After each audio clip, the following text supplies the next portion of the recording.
Can adultery can be a ground for denying the child custody to a mother?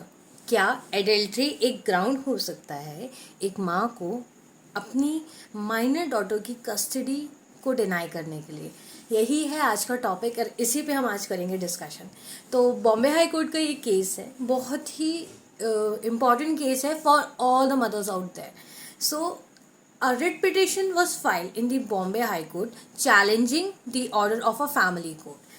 अब family court का और WP का यहाँ पे क्या inter relation, let me tell you that. So let's start with our today's video that is based on can a custody can be denied to a mother on the ground of adultery.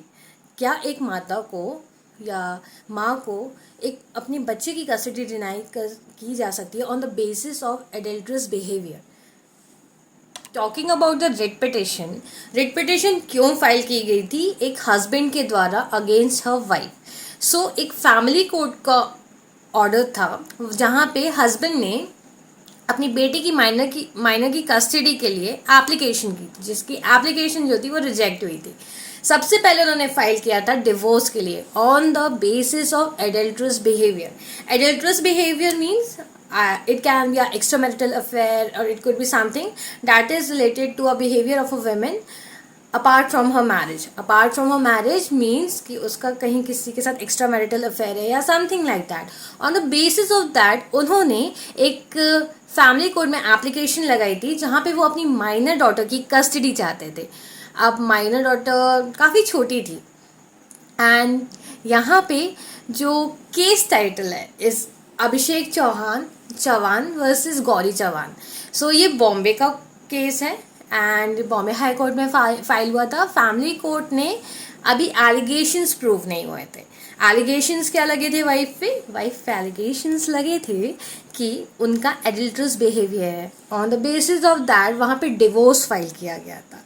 Yes, family court में जो plea लगी थी वो divorce के लिए लगी थी and वहीं से ये पूरा जो है पूरी केस जो है स्टडी स्टार्ट होती है।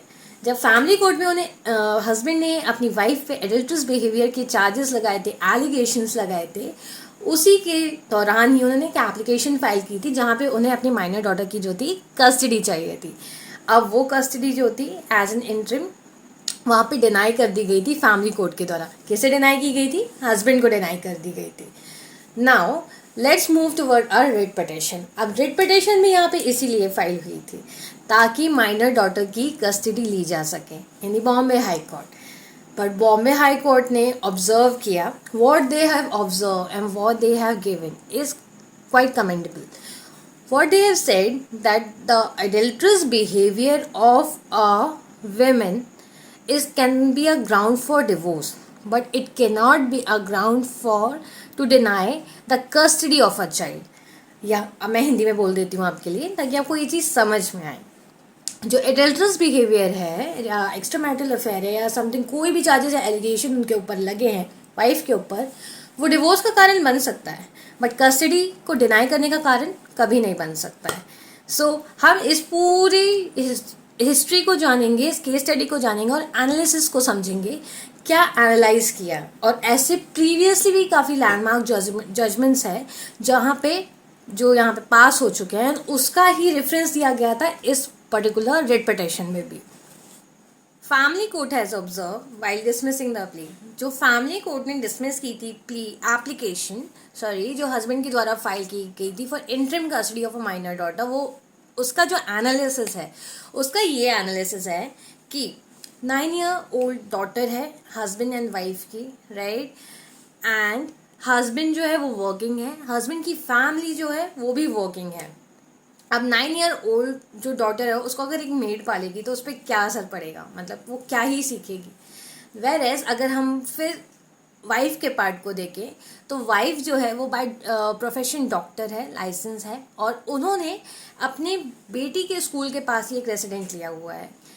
वाइफ की जो मदर है मीन्स जो उनकी अगर आप देखें ग्रैंड मदर कहलाएगी from the maternal side minor की, तो वो एक होम मेकर है और वो पूरे टाइम घर पे रहती हैं। So it would be good for her कि जो कस्टडी है वो माँ को दी जाए क्योंकि एक बच्चे को एक मेड के द्वारा पालना एंड एक फैमिली मेम्बर के द्वारा पालना और उसे जो भी इम्पोर्टेंट चीज़ें हैं सिखाना वो बहुत ईजिली रहेगा. और जो एनवायरनमेंट है it's also good for her. What code has also observe, family code has also observe, माँ के साथ जब तक बेटी रह रही है तो वो अपने स्टडीज़ में भी अच्छा परफॉर्म कर रही है एंड एक अच्छा इन्फ्लुएंस पड़ रहा है. तो जो एप्लीकेशन रिजेक्ट की गई थी वो इसी एनालिसिस के बेसिस पे रिजेक्ट की गई थी. सो सिर्फ इमोशंस नहीं देखे गए हैं यहाँ पे, एक प्रॉपर लॉजिकल वे और पुट किया गया है कि why custody of a daughter should be given to a mother. And it clearly says कि if a wife is not a good wife for a husband, if a lady is not a good wife for a husband, that doesn't mean कि वो एक अच्छी माँ नहीं हो सकती है. It doesn't mean that a lady could not be a good mother. So जो adulterous behavior है वो एक पर्सनल चॉइस है जो उनका चल रहा है लाइफ में, it's a choice. But a lady can be a good mother to their child. So it could not be a ground. That something that family court has observed, that I am telling you. Now when we come to, जब हम आते हैं high court की तरफ, अब high court ने क्या observe किया है वो भी हम बता दें. दोनों तरफ से बहस हुई, from the petitioners and from the appellants and और from the respondents and what High Court has observed, Bombay High Court has observed, and what Honorable Justice Rajesh Patil ji has observed. After hearing all the facts and things, अभी allegations जो है वो prove नहीं हुए थे wife पे कि उसका एडल्ट्रस बिहेवियर है. आपने सिर्फ एक एलिगेशन पुट किया था, उसे प्रूव होना भी बाकी है.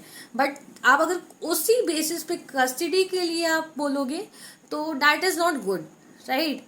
और यहाँ पे काफ़ी लैंडमार्क जजमेंट भी साइड किए गए थे. So I tell you that landmark judgment और जो उसके प्रिंसिपल्स थे. So we are heading toward that landmark judgment and understand what I am trying to convey you right now.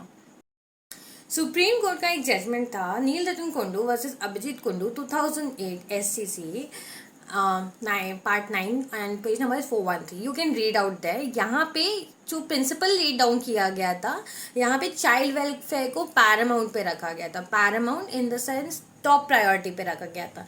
यहाँ पे हस्बैंड एंड वाइफ का जो केस था नहीं, वो साइडलाइन करके चाइल्ड के पर्सपेक्टिव से चाइल्ड के लिए क्या बेहतर है वो देखा गया था. सो what they say is that the child welfare is the most important thing that we need to consider apart from कि जो एलिगेशंस लगे हैं.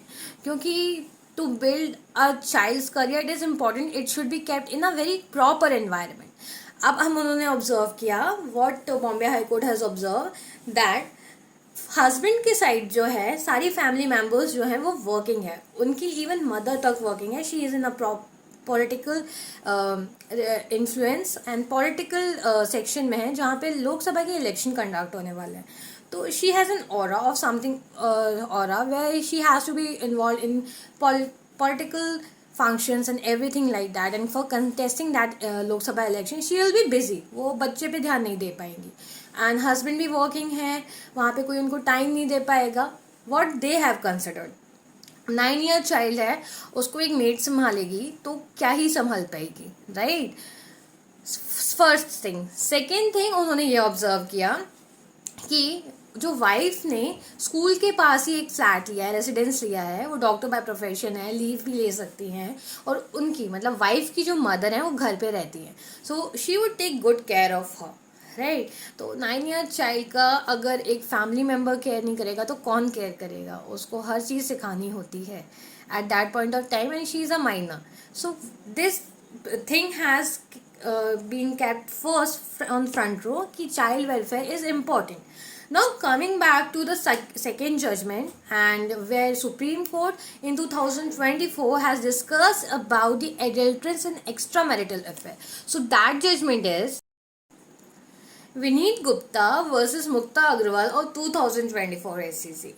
So in that judgment, it has been clearly specified that if a wife is in some extramarital affair, that doesn't mean that you can deny the custody of a minor to her. अगर एक wife adulterous behaviour है, सब कुछ है, where it is proven that she was into an extramarital affair, but that doesn't deny the right of a child's custody.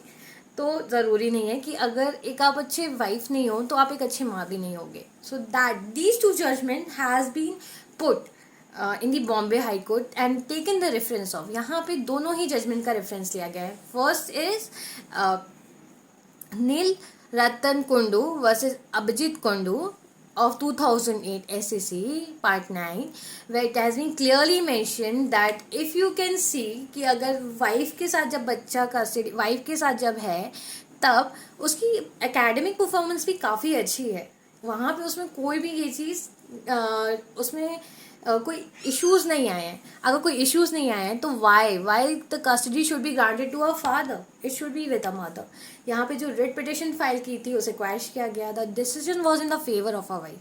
So this was the important judgment that an adulterous behavior cannot be a ground to deny the child custody to a mother.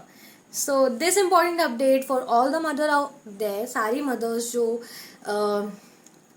जो अभी किसी divorce plea से वो चल रही हैं उनके लिए मैंने बनाया है. And do consider the facts that has been put by the court, क्योंकि facts and analysis is very important in any court. सारे फैक्ट्स एंड एनालिसिस जो आपको बताए जा रहे हैं वो इसलिए बताए जा रहे हैं where you can compare your condition with the others writ petition condition of family court में जो आपने केस फाइल किया है, ताकि अगर आप अपने पॉइंट्स रखें तो क्लियरली पुट कर सकें. So stay tuned with my channel, that is Advocate Anshalika. Don't forget to hit the like button if you like the video. Do share it with everyone. Share ज़रूर कीजिए. इसलिए share कीजिए ताकि लोगों को इस चीज़ के बारे में अवेयरनेस मिल सके, क्योंकि समटाइम्स हर इंसान को इसकी क्लैरिटी नहीं होती है. And this is an important initiative from my and, ताकि आप सभी को इस चीज़ के बारे में पता चल सके.